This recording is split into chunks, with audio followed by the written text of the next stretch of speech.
is Eric Johnson. I'd like to welcome you to my Hot Licks instruction video. And to begin with, I'd like to go ahead and try to tune up to your guitars and everything. So I'm going to give you an E first to start off with. It's the E first.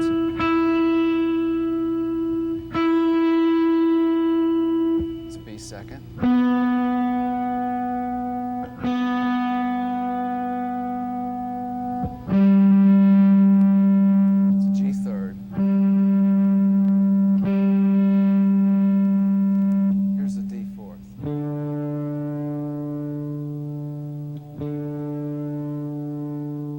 A fifth, and finally the E sixth.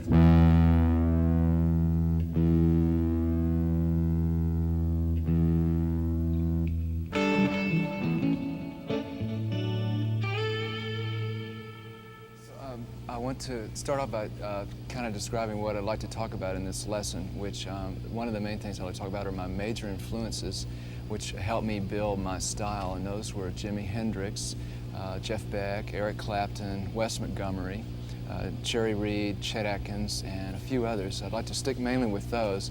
It was their inherent styles that I used to form an amalgamation of my own style. And I'd like to demonstrate through certain techniques that I took from my favorite players to form that amalgamation. And some of the particular techniques I'd like to discuss with you are picking, both with the pick and without the pick fingering. And the fingering on the left hand or the right hand if you're a left-hand player.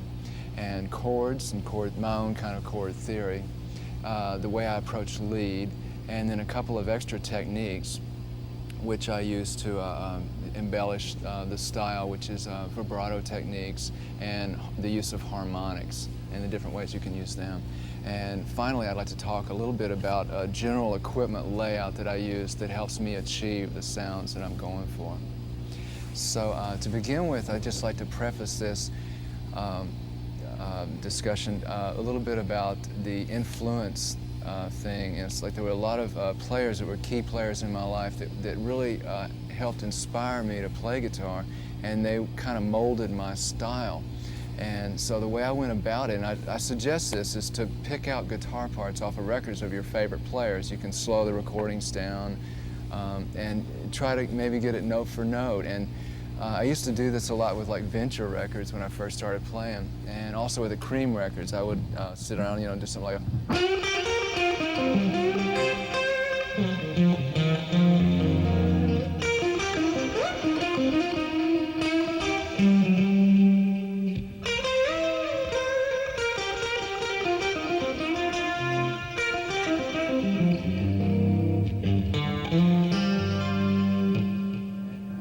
doing stuff like that it helped me see and understand the theory and the architecture where the playing was coming from. And it was good for me to do this because it was a catalyst to form my own thing. And I think that it's fine to mimic somebody else as a starting point in your playing, because understanding someone else's style can help you design where you want to go with your own style through, you know, this bit from this player, this bit from another, and you can form your own amalgamation, your own style from this. So you know, I think once you you know, learn, you know, some guitar chords or leads from players, and then, you know, maybe begin to record yourself, and you can use like a cheap cassette player or whatever. You can work on building your style through hearing your own recorded guitar. You can form a value judgment of what you wish to improve or enhance or embellish in your own playing. When you listen to playback of yourself, it's good to be very discriminating, and I like to, when I do that is I pay attention to, you know, there's like 4 things I pay attention to. It's mainly the clean technique, the note choice, the melodical content, and just the general overall feel of what I'm doing. So I'd like to get in to start talking about technique. I'd like to start with right-hand technique if you're a right-hand player, or the other way around if you're a left-hand player. There's 2 categories to me. There's picking and then fingering. So first I'd like to talk about pick technique. I use a small pick. It's about half the size of a normal pickup. It's a pickup. No, the pickups are okay, but it's it's like twice as thick as a regular pick. So it has a very positive connection with the string. And I like to have smooth edges on it, so when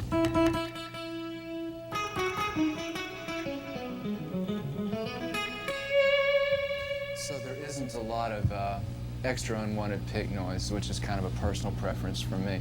I use a very soft hold with it. I don't hold it real hard, but I try to get a powerful connection with the string so that the power comes from the actual contact, the pick with the string.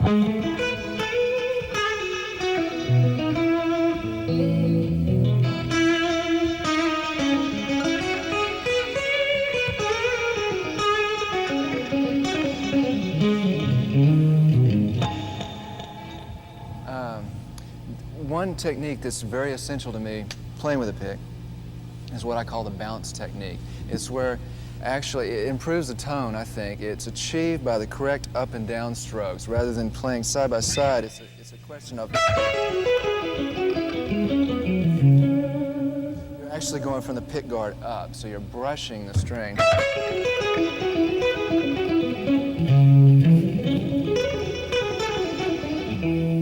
The idea of the bounce comes in when you're playing fast. And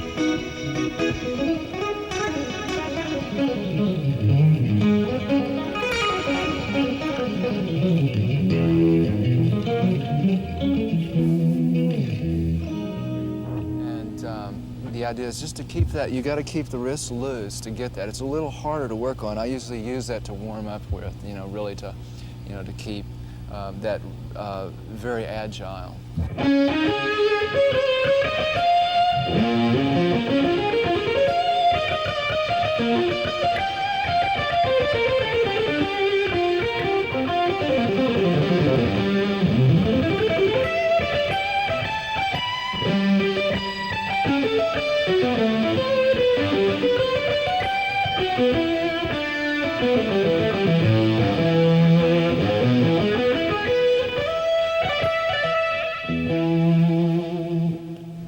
Another technique I'd like to talk about with picking is what's called the circle picking technique, which is where the thumb joint actually extends and contracts to create a circle type of picking around the string.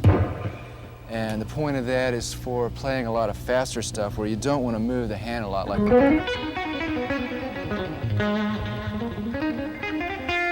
precisely if you could see close if I played it slow for you.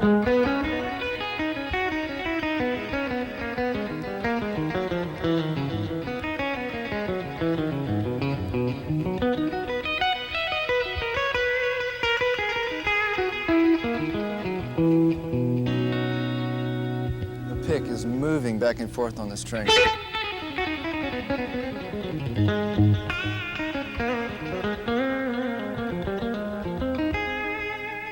And that's also a very useful type of picking thing to do.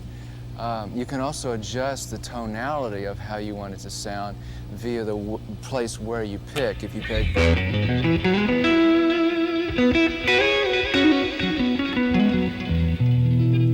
if I'm picking near the bridge or the first pickup, or I can pick near the neck to get a warmer tone. And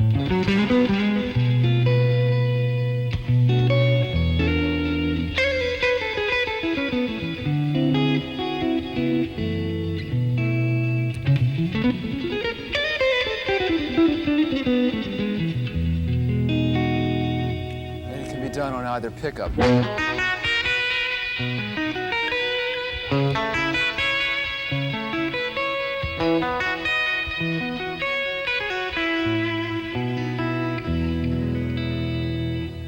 Orchestrate your picking in the place that you want to for the kind of tonality you want.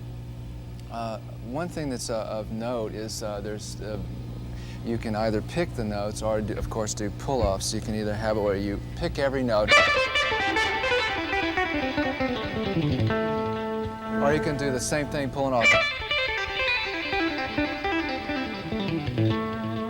The idea, I think, is good to practice both because, again, there's a difference of tonality in whichever way you do it. If it's straight picking,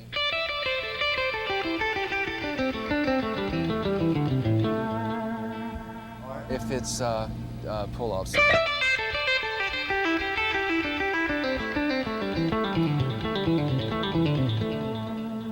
There's two ways that you can design your picking according to the sound you want.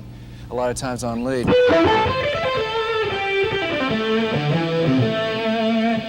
pull-off will give a little smoother kind of tone than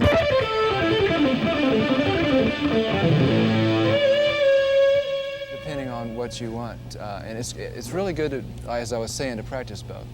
I'd like to talk a little bit about the pick technique with chords. Of course, there's the regular strumming. You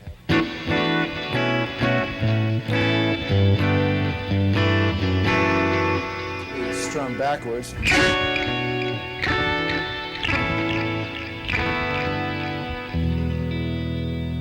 And there also can be an articulate picking technique, which I call, where it's more like where you're picking every note individually.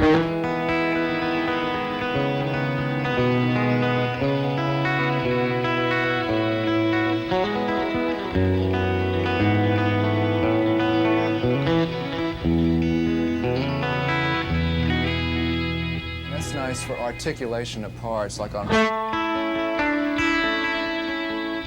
of thing, where you want to speak the voice of the note more rather than the strumming. I'd like to talk a bit about muting at this point. Both hands use muting technique. For right now, I'd like to address the picking hand muting technique. The idea of the muting is for either the side of the palm or the inside of the palm, side of the hand rather, or the inside of the palm, to be at any and every place that you're not playing, so that wherever you're not playing, you're muting. Otherwise, especially at high volumes, you'll get a lot of noise and unwanted feedback and whatever. So the way that I do this mainly is when I'm just playing regular notes, I'll use, like if I go, I'm using the palm of my hand where I'm not playing. You can see that.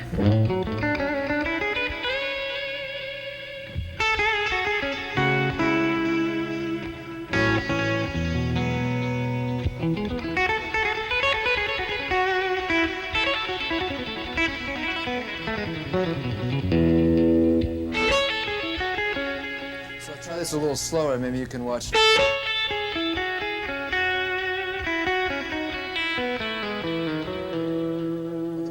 Especially the bass strings, you can see this coming into play, whereas when I'm playing treble strings, it's more of the side of the hand coming into play. And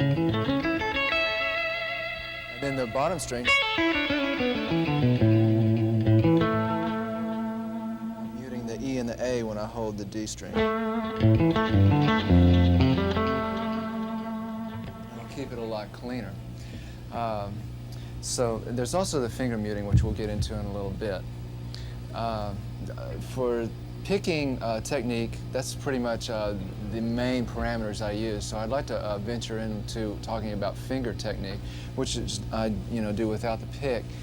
And it's for a warmer sound usually. There's two different styles I use. There's one I call the piano style, which is where I attack all the notes at once.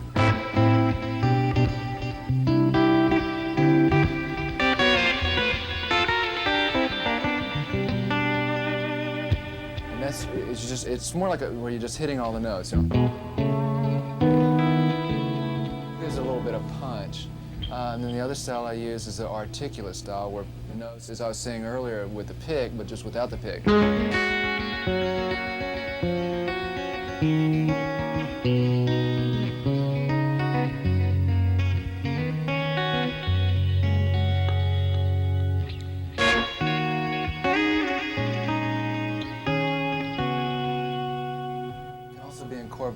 Incorporated into your lead playing, where you use your pick. Use your fingers,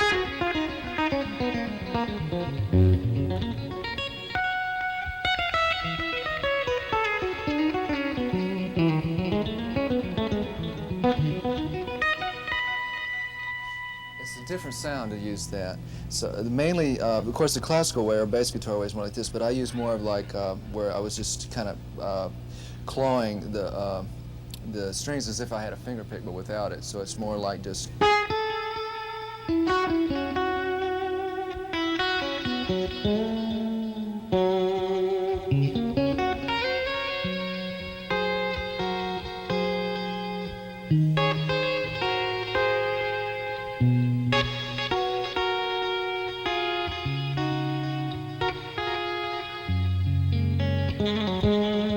And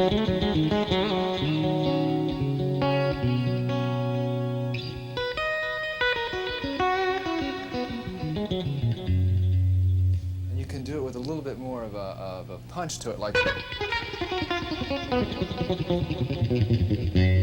It's kind of nice for a variancy on country style. That's where you're hitting it a little harder and then you mute it. You can go down with the thumb and up with the fingers.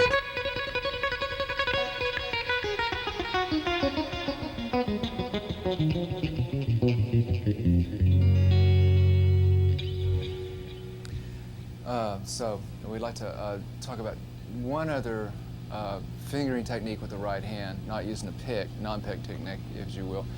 This is kind of the Wes Montgomery thing where you use the thumb, which is probably the warmest sound of all. You're actually taking the thumb and you're brushing it down on the strings. And it sounds best with the neck pickup. And you just kind of try to get the flesh of the thumb. It's not so much of a nail thing, so it's more like.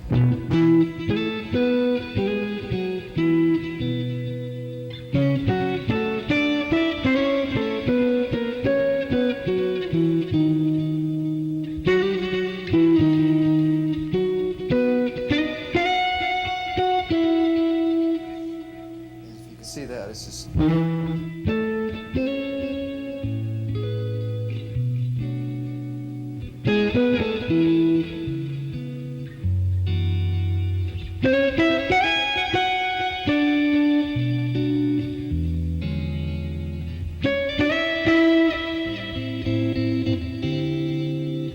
that's a technique I like to use a lot. I use that in a song called East West that's coming out on our new record.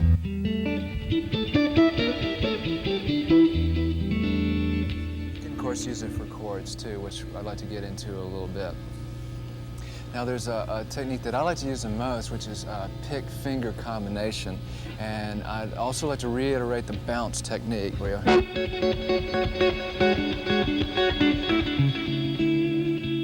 really get that sound, because that's part of it. And using the pick and the fingers, you can get more of a kind of thing like.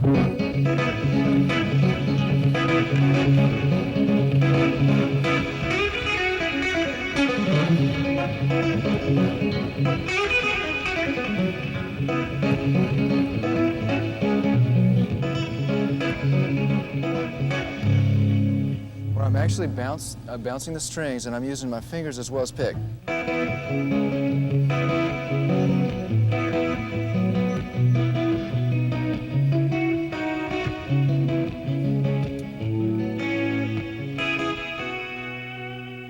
Most of the kind of technique I use with my right hand, and sometimes I'll even use that in lead. So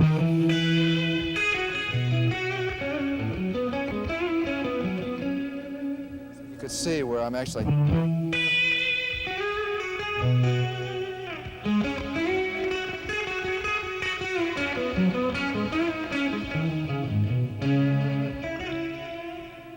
It really affords me the flexibility to just keep the pick. And sometimes if I want all fingers, I can just do this with the pick, with the first finger.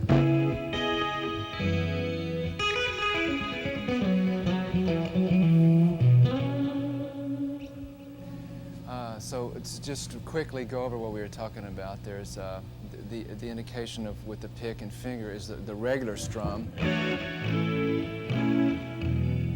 It's a piano style. And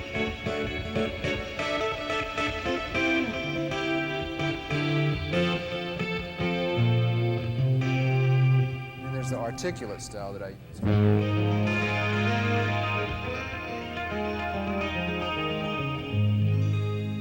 And there's lead with pick and fingers, you know.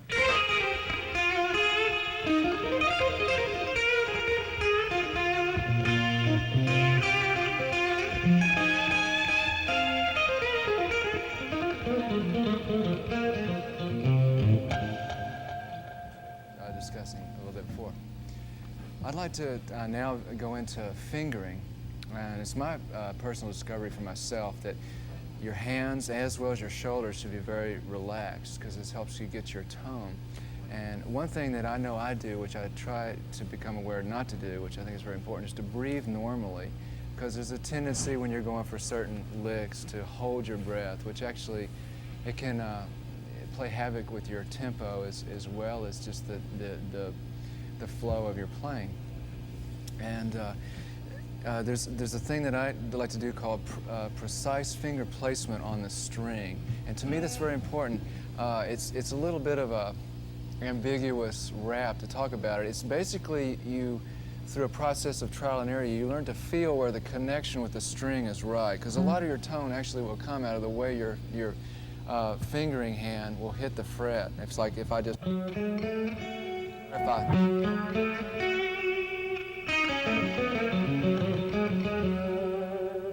to get the right part of the finger to have connection with the string for the best tone.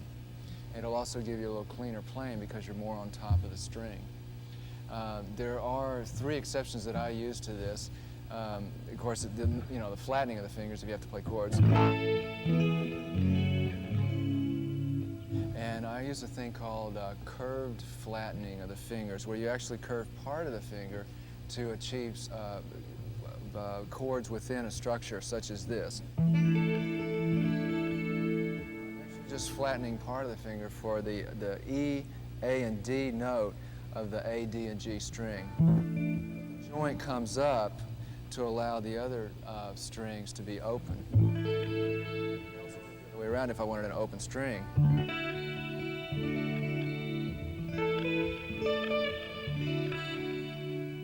So that's a nice thing to kind of work on. You can do it with the different hands too, or the fingers rather. The last exception I have to the rule of precise fingering placement is if you wanted to actually finger 2 notes on 2 different strings with 1 finger. For example, you would fret right in between the 2 strings. Doing here, I'm like for the B and E string, I'm playing an E and an A with the 2nd finger, and then on the A and D string with my 3rd finger, I'm playing the 2 strings with the 2 notes of E and A too.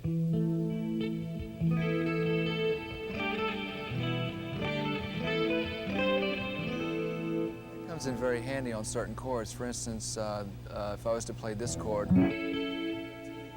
major 7 chord, but I wanted a bottom on it, I might bring my thumb around and actually my thumb would play 2 notes. So I can get away with a few more voicings in the chords. Also, sometimes, for instance, on Soulful Terrain where I went,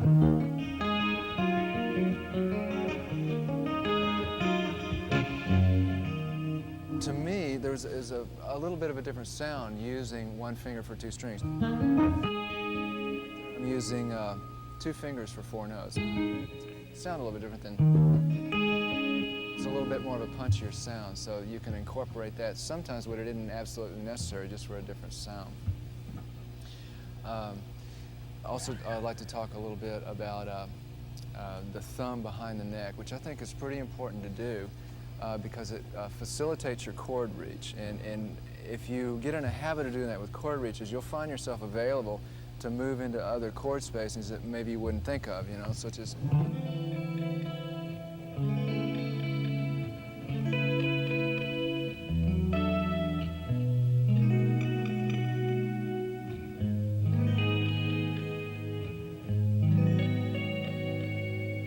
Let's repeat those to show you.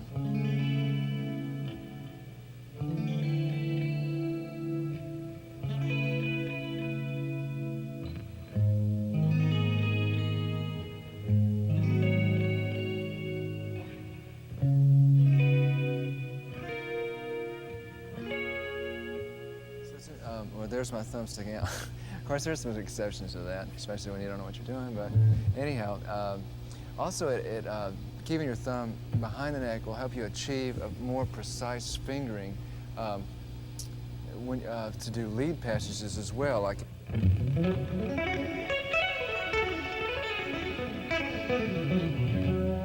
Most part, I like to keep my thumb behind it, so for like.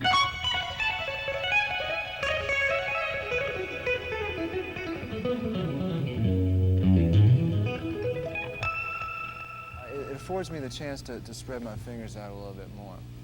And then again, there are 2 exceptions I use for doing that, as mentioned earlier, like that D major 7 chord. If I need that for thumb over to get those notes, then I like to do that. Or if I wanted to put, like that chord I was showing you where I use a finger for 2 notes, if I wanted to get a bottom on there, I have to bring my thumb over for that. Or if I, a lot of different chords, if I want to really stretch it. Doing like what would that be, like a flat 5 B flat chord with a major 7, but I wanted to put a bottom on it. Or if, there's a real pretty West chord. Put a 5 in there, I'd have to use my thumb. So sometimes there's always exceptions to the rule, but the point is that it is a good guideline to just help facilitate your playing, unless there's an exception to the situation. Also, the Hendrix type rhythm, he used his thumb a lot, and it got a kind of a different tone.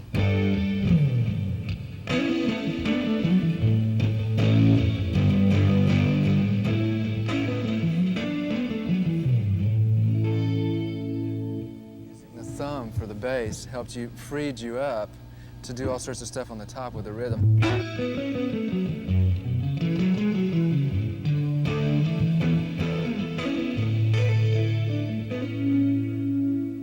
So it's nice in that respect too. Of course, you can also go, if you want to do that, and get the. Because that's really not a very good technique, but it looks cool, and that's what counts.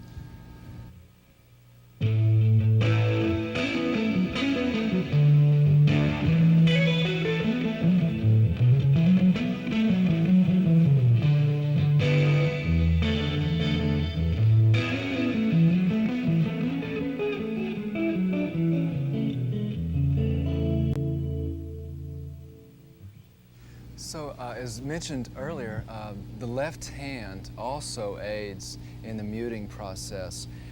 And again, it's a situation where you want to mute unwanted noise and extraneous notes from coming out of what you're playing. So when you first hit a string, we were talking earlier about the muting of the side of the right palm and the side of the right hand and the palm. But when you first hit a string, such as first hit that note, right hand isn't in a position to effectively and immediately mute the strings that aren't wanted. So that's where the left hand comes into play to help in the muting process. And the particular technique I like to use is, as I'm using the tip of my fretting finger, the idea on the neck is to let the sides of the fingers touch the strings adjacently to keep them quiet while you're hitting the other string and the other notes. So if I was to take this real slow, you could see, like if I was going to go, take that real slow with the B, the tip is muting the E string, the under portion mutes the D fourth string. Same situation for the little finger on the D string. When I hit that G note, I'm muting on either side of it too, via the under part of the little finger and the tip.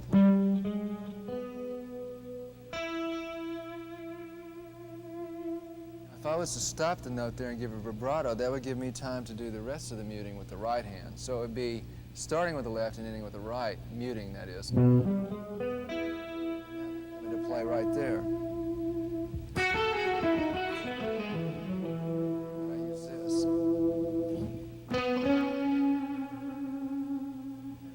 Further add, just regressing a bit to the right hand, also another technique of muting with the right hand is another finger muting as you do with the left hand, where if you're stretching strings, if you're on the G30, you're stretching up. I actually use my fingers to quieten the B and E string. And I'll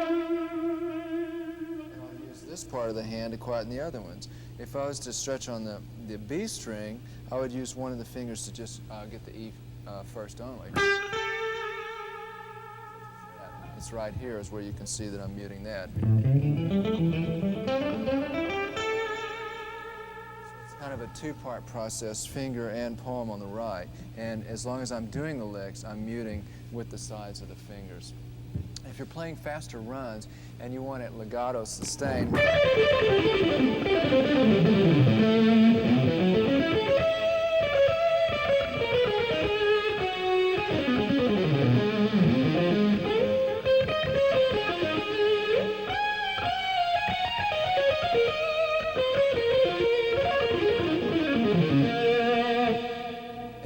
legato sustain, more of the mute, is going to come from that whole process of with the left hand.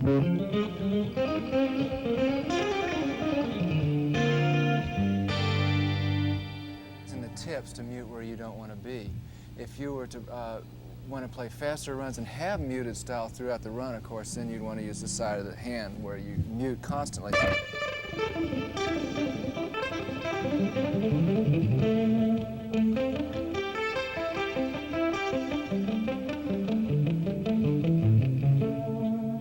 See, the right hand is muting constantly there. So the legato technique is a little bit more difficult because everywhere you do finger, trying to get the right tone with the finger, you also have to be cognizant of the adjacent strings to hit in an appropriate space to where you're deadening them.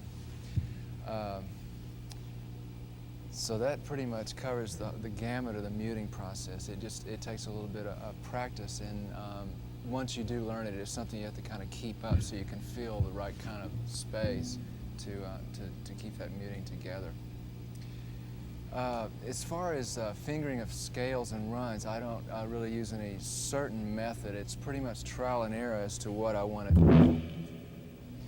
do, what kind of run I want to do. Of course, if I need to do a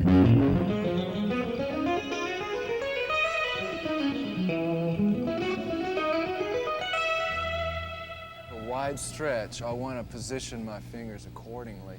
Otherwise, you can just get away without using the little finger, but it's good to always incorporate the little finger into runs. One of the main things that dictates the kind of fingering I'll use is actually the kind of sound I want to do. For instance, a big string will have a certain sound. As the smaller strings will have a different sound. Play the same note on different strings. It's good to practice your scales or runs or what you're trying to play on different strings because it'll change what kind of sound you want to get. You can play the same thing.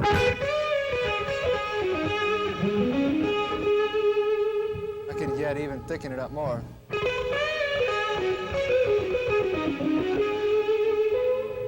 So depending on the kind of sound I want, it might dictate the kind of finger. And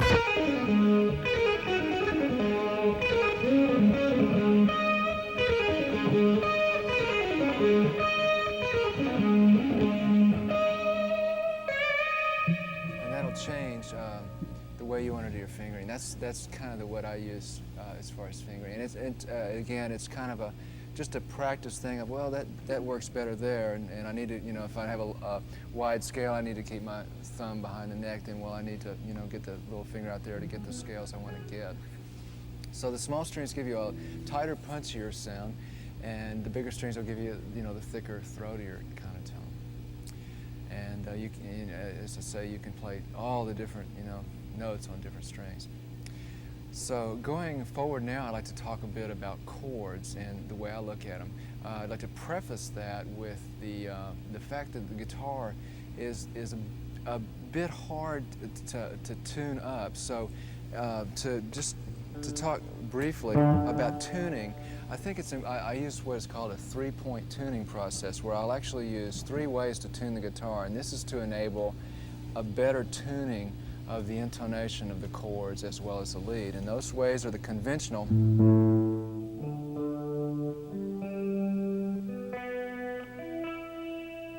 Use the 4th fret below the open string that you want to tune, except of course for the G, the 5th fret, except for the G, which is the 4th fret, with the B to the B. And then also it's harmonic to harmonic, the same note though.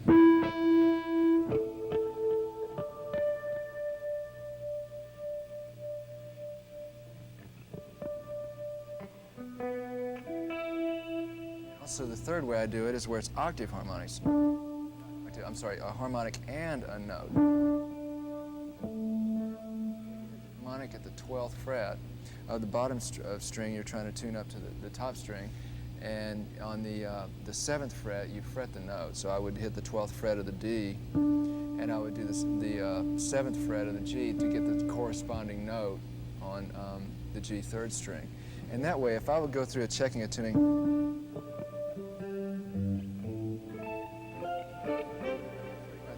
temper the whole guitar. So that is just to preface talking about chords, so that when we do go chords, we can get them in tune more. The way I look at chord theory is not so much a theoretical approach as to me, you can look at it in a more simple way. And the way I look at it is kind of like they're a combined group of notes that are individually either a recessive or a dominant melody within the whole of the chord that you're playing. And it's through these chord changes, as you change in a song, there becomes an inner melody of the notes in the chord that has maybe movement of different, whether it's simple or complex, but it's a movement of that inner melody that develops as the chord changes occur. To show an example, I'd like to just start with a simple thing. Like if I was to just do like a A major chord to a B minor chord, I'd go to an A chord with a C sharp, which would be a third bottom, to a D chord.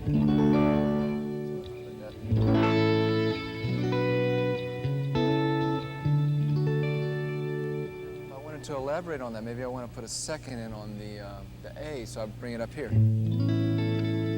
A second on the B minor. I might want to drop the root on the octave of the A chord to a 7. And then maybe a major 7 here. 6 in it.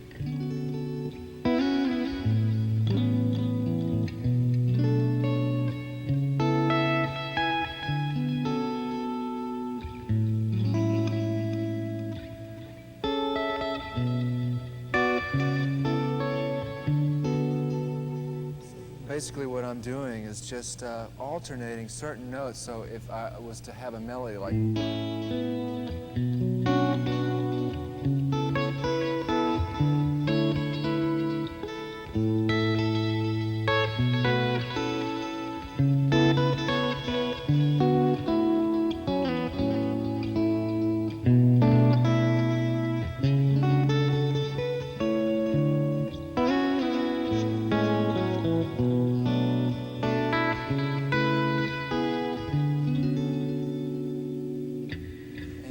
tell a story with each passing melody that you might put in a chord. I could take just a simple a chord like a D major 7. I might change it to, put a 6 in it. And I can change the whole effect of it. Now I might want to put a third on the top instead.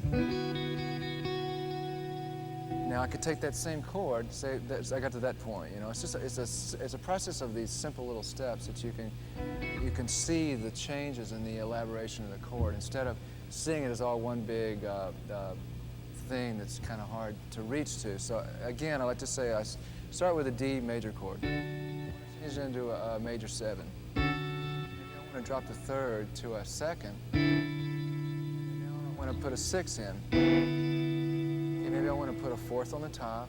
Maybe I want to add another string, but I've run out of notes. So I'll just transpose that to the next place.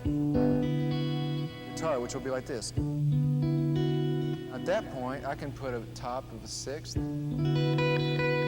I could put a major 7. I could even put a 9.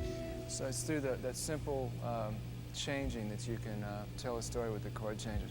And the application and the desired effect, it kind of depends on the kind of, if you want a kind of an open kind of chord sound, which is more for, kind of a power sound like.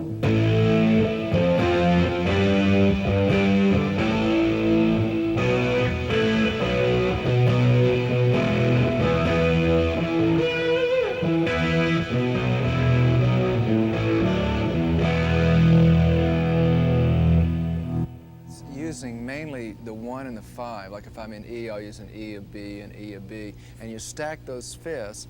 And as you do that, you want to, like say, oh, I got this string here that would be a third, but I want to mute it. So it's the muting process we discussed earlier. That's like if I wanted to get a real powerful. So I mute the third with the side of the third finger on the on the D string that's fretting an E. So it's like if I was to actually play individual strings, it would sound like. If I was doing an A, I'm muting the third. Hear that within the context of playing the chord. And then there's also the more defined chords where you do bring in the seconds, the thirds, the sixths, the flat fives, and that's where you get more of the, you know.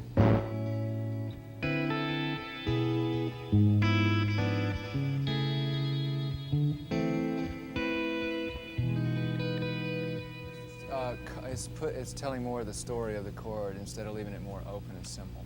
I'd like to quickly regress and talk about the different styles of my major influences and the kind of chords they used and the chord techniques that they used. To start off with, I'd like to talk a bit about Jimi Hendrix and his rhythm effect, which he's one of my favorite rhythm players.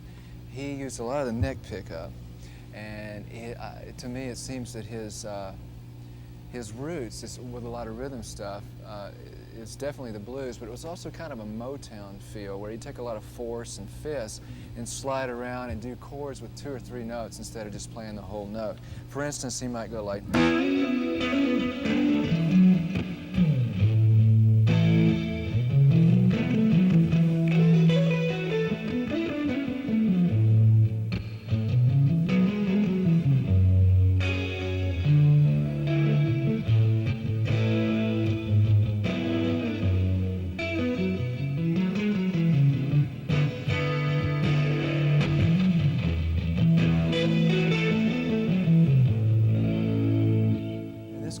Evident in a lot of his songs, and what's happening here is just it's an old kind of Motown thing where they just, if I was in the key of A, this stuff.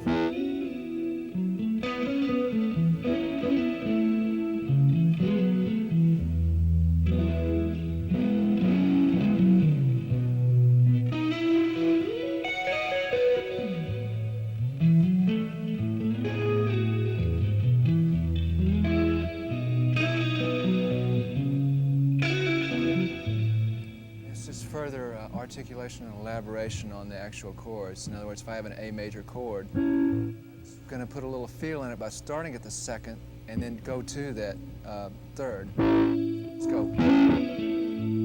Going up. And that's the way he approached it. And of course, he would do it with more of a thing like Axis, where it got a little bit more depicted.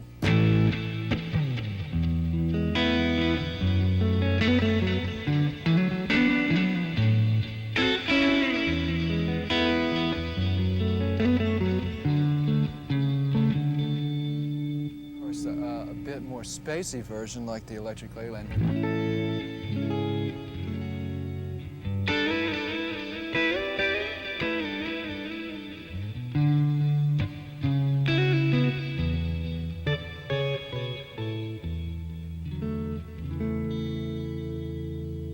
So it's a process of playing chords sometimes with kind of an inner lead thing happening, 2 or 3 notes. Also like to talk a little bit about Wes Montgomery's chord technique, which is more with the thumb and just playing more of a kind of a just, you know, the more defined chords with the thumb.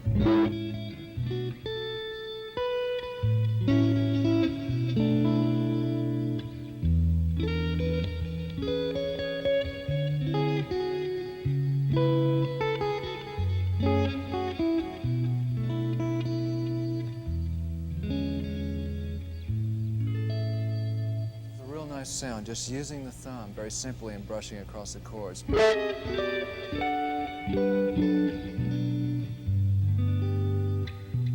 can intermingle them too. Different styles, you know, take one thing you like from the other. Another person that has a very nice chord style, which really influenced me, was Chet Atkins, and he attributes a lot of his chord effect or his whole general technique to Merle Travis, which is basically where you keep the bass and chords going at the same time. It's done like with a bass thing. If you had like a use the side of the hand to mute the bass and then leave the top strings open. A7 to D7 to G7 to C. A7, D7. G7, C. And if I put that with the bass,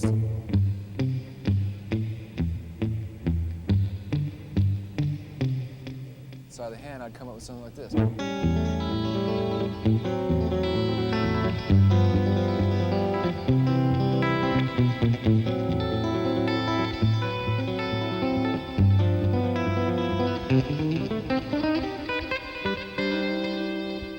that's a very interesting technique to use with country stuff, of course. You can, and then you can kind of put a melody with it as well.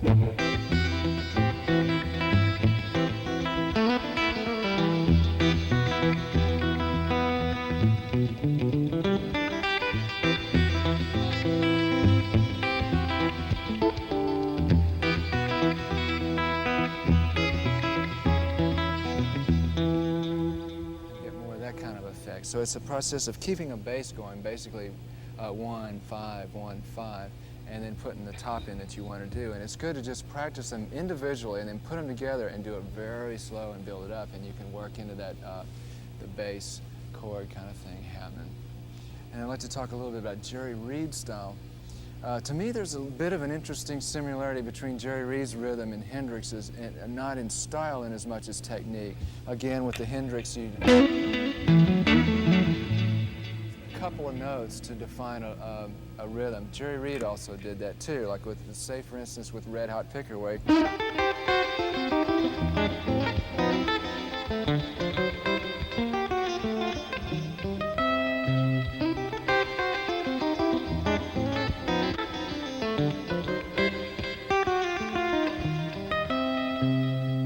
So if you could see that real slow, it's using 1 and 2 and 3 notes sometimes to do the rhythm.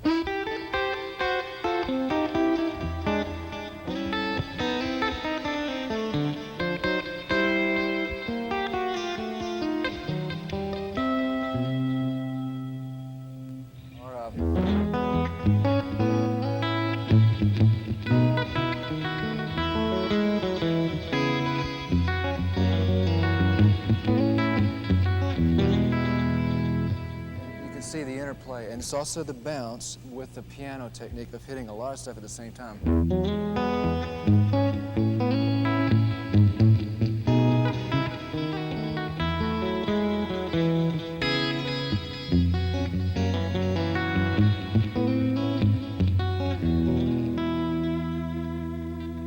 And the muting comes into play, especially with the bass, because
that dynamics, namely accents, are what really can set your playing off from just a normal lead passage. So if I was to just do like, or if I was to do it with more accents, put a little bit more feel in it. Also, you get the more inflection and feel and nuances you put to it, the more interesting you make it. Like if I was to go, first off I could go, or I could put those accents in with it. Take it one step farther and put a little nuance and a little feel to it, like,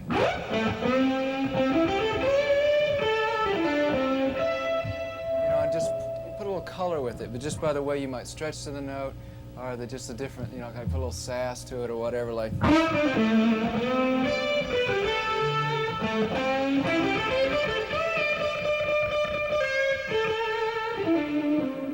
Which will add a little effect to it. So the inflection and the feel will basically accomplish two things with your playing. It'll give it character and it'll give it originality, because the type of inflection and feel you're going to think of, the nuances, are going to be really something of your own for the most part, or an amalgamation of players that you like.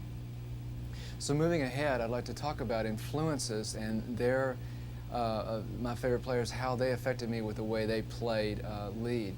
One of the earliest people was Eric Clapton with the Cream, where he would really dig into the string like. If we could just check the pick is where it digs into the string. Kind of, it's a version of that kind of bounce technique where you get more of the throaty sound because you're digging into the string.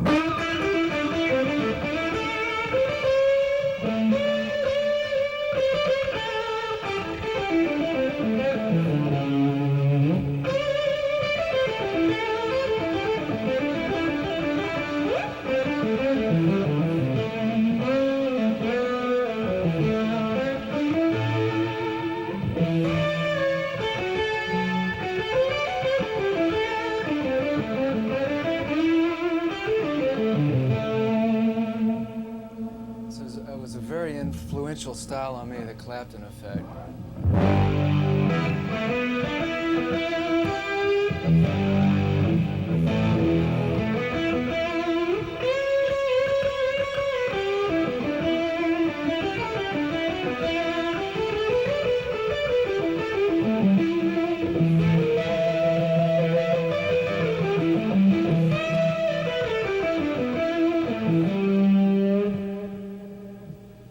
Seemed to me that he would really try to get that kind of singing, big, woody tone out of it by brushing into the string, and he would use the bridge pickup and kind of roll all that tone off through a Marshall, and you get kind of a thick tone.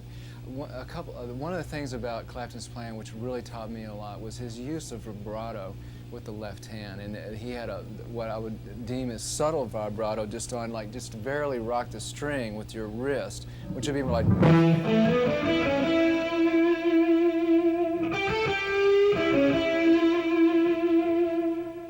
Where you just barely give a little bit of vibrato on whichever string you're on.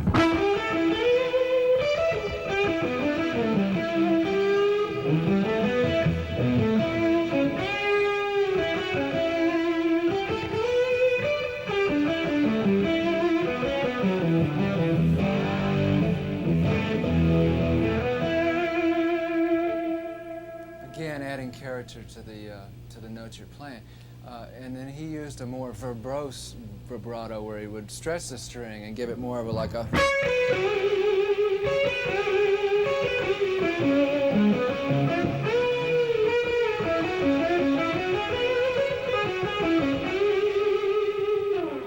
And that kind of technique could be evident on his song Spoonful, where he would like.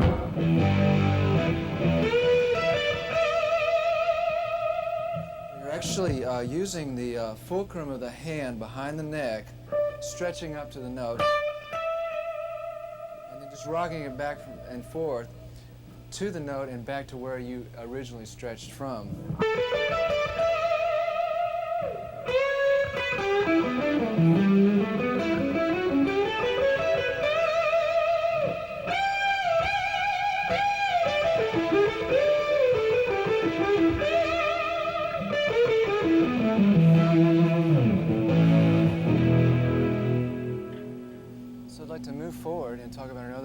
favorite player of mine, who was Jeff Beck, and the thing that was so wonderful, that's so wonderful about Beck is his use of semitones, and he actually plays purposely kind of a bit out of tune in a very definitive way. I mean, he does it purposely where he just kind of...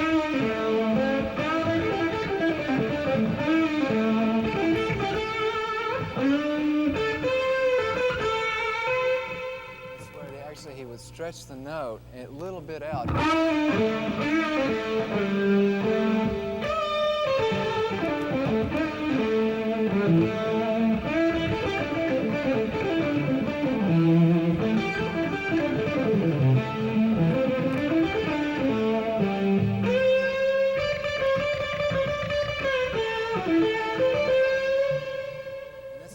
Interesting way to give a little tension to what you're playing, as well as the originality of Beck starting that. He would end on, instead of ending on roots or even thirds, he'd end on like fourths in strange places, like if he was, instead of just playing like, he might go like a, and kind of leave it in suspension a bit. Jeff Beck is also one of the first players that really brought to the forefront the guitar approach of kind of trying to match like the pitch wheel of a synthesizer, where you're actually stretching up to notes. In other words, like...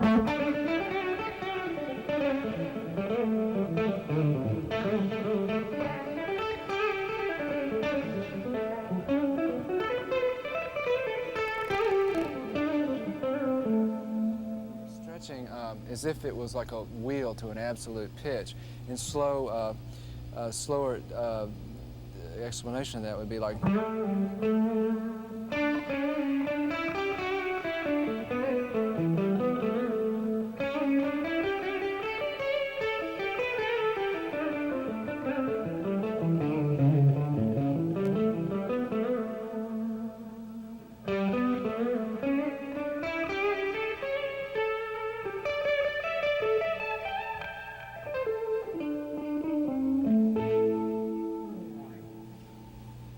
I'd also like to talk about Jimi Hendrix, because he was a very influential player to me, and he came a lot from the blues thing with his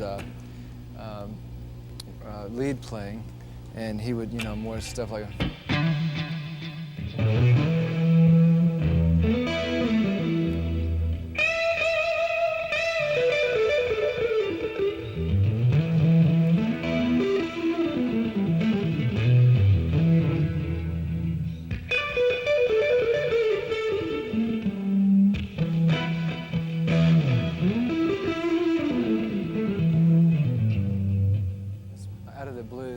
kind of idiom, or stuff like Red House, where he would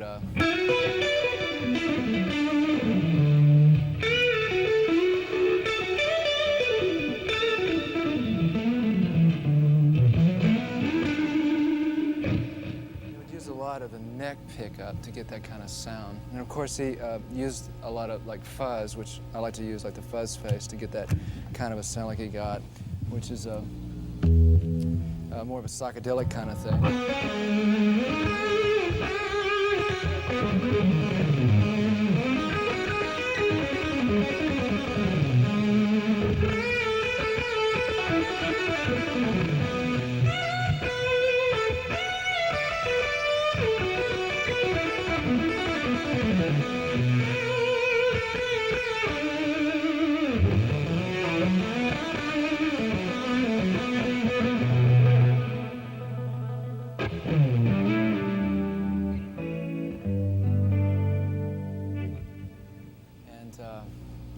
It was a very significant part of what I learned, because he could go through so many different sounds and so many different tones, and he had all these little characteristics to his playing, like where he would bend two strings like...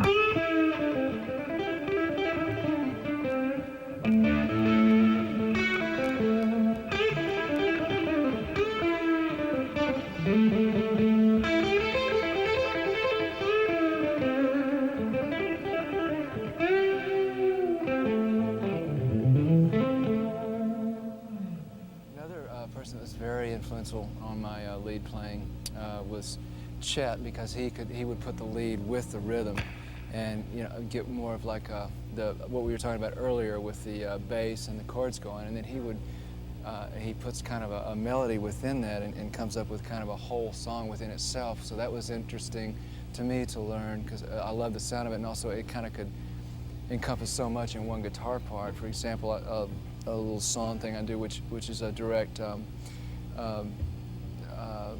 thing that I got from Chet Atkins, is like. And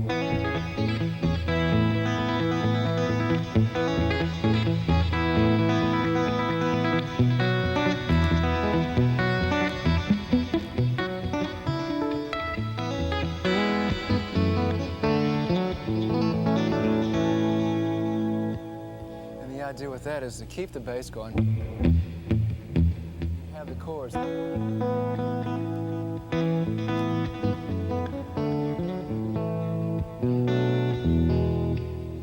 There's also a melody within it where it's basically part of the top chords, but it's being accentuated as a different melody.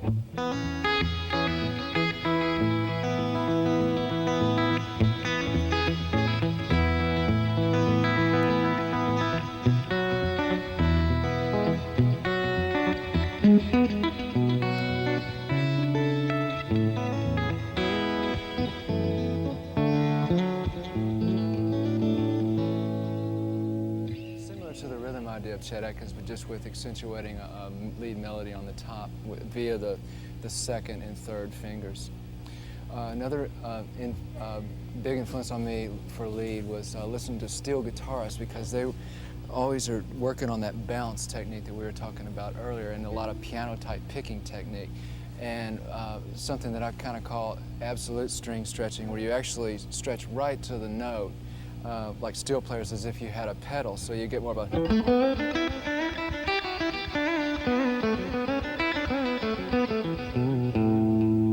can actually stretch before you even pick the note to give you even more effect of the pedal, like.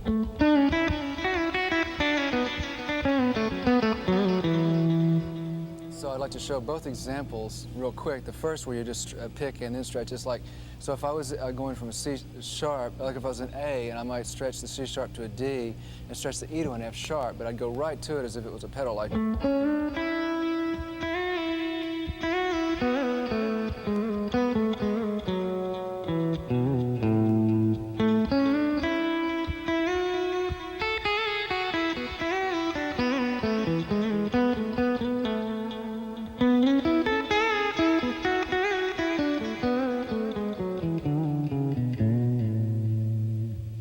The other way is where you actually stretch the note first and then pick it. So relatively the same lick doing that way would be more like.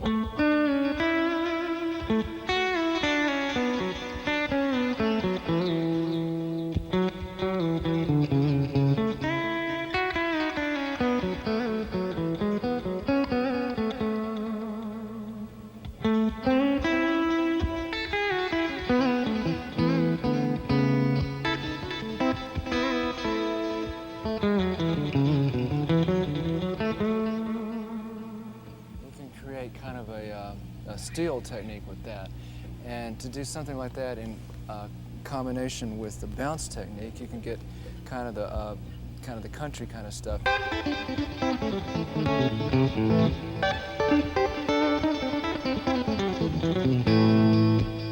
if we could get that bouncing with the piano technique of hitting certain notes together at the same time.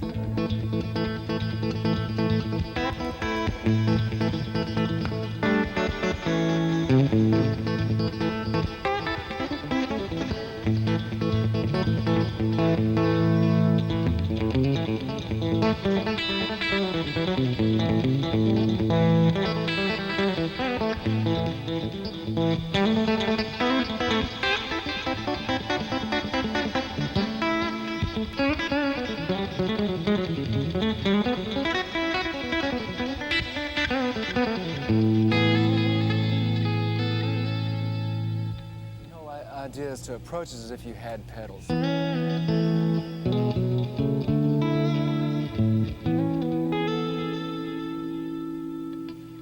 So the steel guitar technique on guitar can pretty much be accomplished by using three factors. the piano type picking where you're and keeping the bounce in mind, keeping that, the right hand going up and down, along with the absolute string stretching. And the absolute string stretching is something that you can just practice, and according to the gauge of strings you have, you can feel kind of where the spot is, where it matches with the note you're trying to get to. One of the last people I'd like to talk about is a lead influence on me was Wes Montgomery. And as we were talking earlier, he used the thumb to brush across the strings to get that real warm kind of tone. And he basically would just, for the song body, he played melodies via octaves, and he would get something like.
It was a combination of the two notes with that luscious tone we get. Usually, of course, with a Gibson, was more warmer tone. But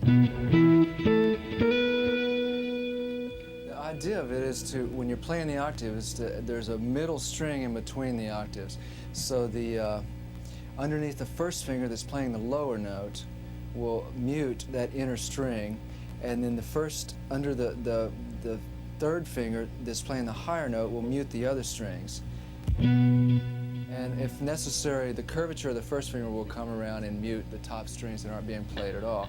When you go into the D and B strings, it's usually necessary to substitute the third finger for the little finger. So you can stay with the first and third up to there. Play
take it all at once, it's a little difficult to do the architecture of the chord, but you can get roughly the same thing.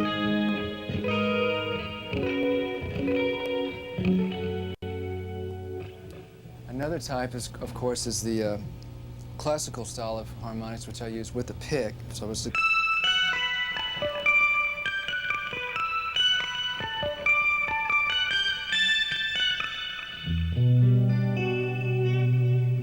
Another technique of harmonics is the Lenny Breau technique, as I call it, which is where you do harp harmonics of putting the guitar basically into a chromatic harp technique. And this can be done roughly due to the tuning of a guitar open. You can take and play skipping strings in between and starting with a higher note and then going to a lower note. But the idea is to pick the first note, chime the second note. So if you start with a high note and you have a lower note, but you pick the first note and then you chime the low note, what you are doing is bringing it to be chromatically right above the higher note. For instance, just to make the guitar in an open tuning chromatic, to describe what I'm talking about, I would take the D and then I would chime the second note, which would be the E, and I could bring it chromatic with the D, then do the G, and then the G right here, then the A, then the B, then the D, harmonic on the D, open E, and then an open G, harmonic. And this is what I would end up with. It's using the classical harp harmonic technique with the right hand. And now the idea is to take the same technique and put it with chords.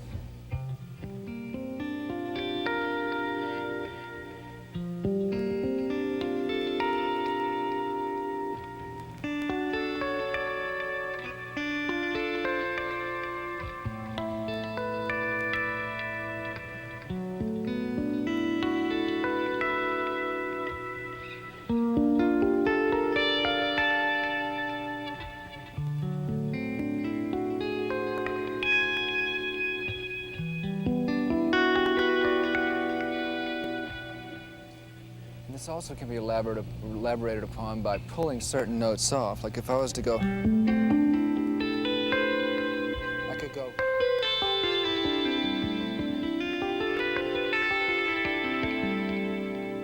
And I could get it more.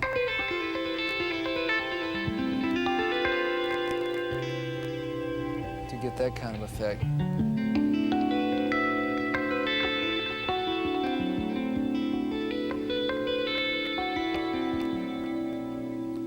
Also can be two notes done at once with the same chord. Like I could go, or I could go,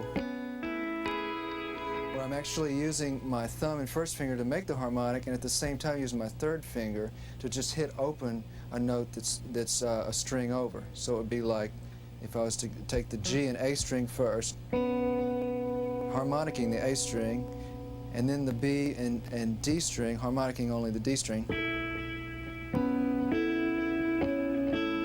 And then the open E with the G string and harmonicking only the G.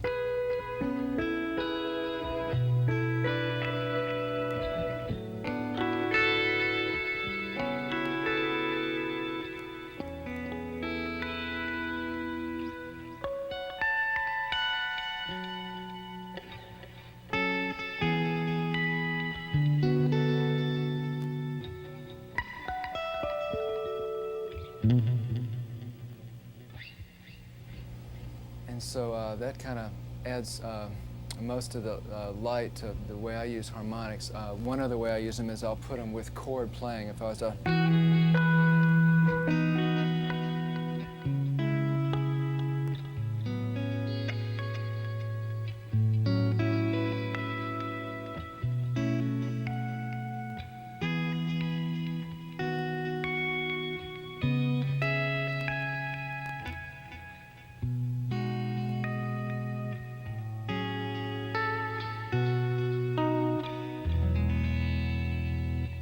You can add more voicings to chords by actually using the classical technique, pinging a harmonic at whichever note you'd want to bring out.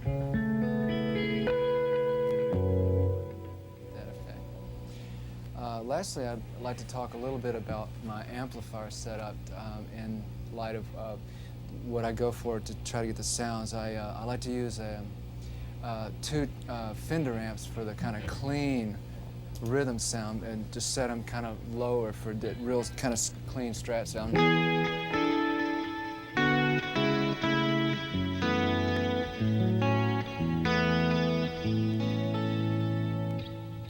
Another amp that's a Dumble amplifier. Actually, it's just like a very high-powered twin. It's for getting more of a dirtier rhythm sound. So have certain fuzzes on that to you know, get different kinds of lead tones.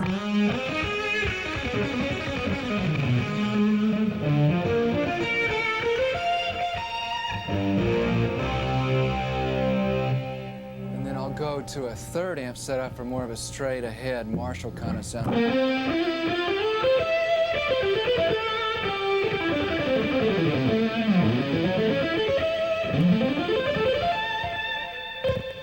Sometimes it quits because the switches are so bad and all.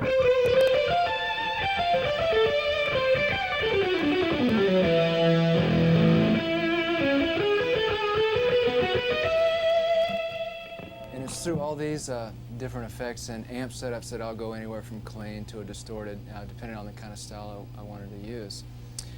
So I really want to thank you for sharing this video with me, and I wish you all the luck and success, and I hope that your music brings a lot of happiness into your life. Thank you very much. Appreciate